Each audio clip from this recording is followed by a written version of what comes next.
হে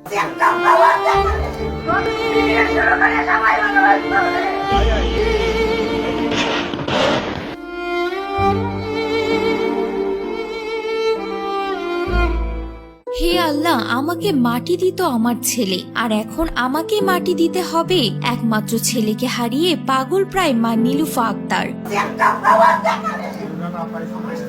কান্না করতে করতে মূর্ছা যাচ্ছেন ঠিক এভাবেই, আহাজারি করছেন আর বলছেন, আমি আছি অথচ আমার ছেলে নাই, এটা কেমন কথা?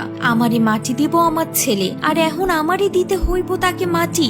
নিজের জীবন বাজি রেখে সাহসিকতা ও দক্ষতা দিয়ে জনমানুষের জীবন রক্ষা করেছেন চট্টগ্রামের পতেঙ্গায় বিধ্বস্ত হওয়া প্রশিক্ষণ বিমানের পাইলট, যার জন্য বড় ধরনের ক্ষয়ক্ষতি এড়ানো গেছে।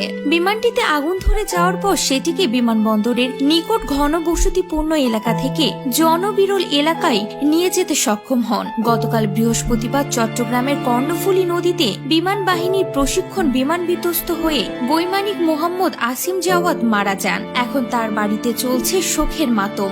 একমাত্র ছেলেকে হারিয়ে মা নীলুফা আক্তার খানমের কান্না থামানোই যাচ্ছে না। পাড়া প্রতিবেশীরাও তার আহাজারিতে বাকরুদ্ধ হয়ে পড়েছেন।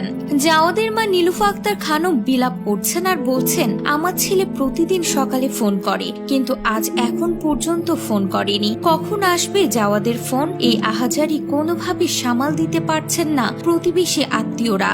মা নীলুফা আক্তার আহাজারি করছেন আর বলছেন, আমি আছি অথচ আমার ছেলে নাই, এটা কেমন কথা? নীলুফা আক্তার খানমের একমাত্র সন্তান ছিলেন আসিম জাওয়াদ রিফাত। একমাত্র সন্তানকে হারিয়ে কান্না করতে করতে মূর্ছা যাচ্ছেন মা নীলুফা। জাওয়াদের খালাতো ভাই মশিউর রহমান শিমুল জানান, 2008 সালে বাংলাদেশ এয়ারফোর্স একাডেমিতে যোগদান করেন জাওয়াদ। 2011 সালে বিমান বাহিনীতে অফিসার হিসেবে কমিশন লাভ করেন। শিমুল আরো জানান, জাওয়াদের 6 বছরের এক কন্যা সন্তান ও 1 বছর বয়সী এক ছেলে সন্তান রয়েছে। স্ত্রী রিফাত অন্তরা সহ চট্টগ্রামের পতেঙ্গায় থাকতেন তারা। তবে একমাত্র সন্তানের এভাবে হঠাৎ চলে যাওয়াটা কোনোভাবেই মেনে নিতে পারছেন না তার মা সহ তার পরিবারের মানুষ। পাড়া প্রতিবেশীরাও তাদের এই আহাজারি দেখে বাকরুদ্ধ হয়ে পড়েছেন।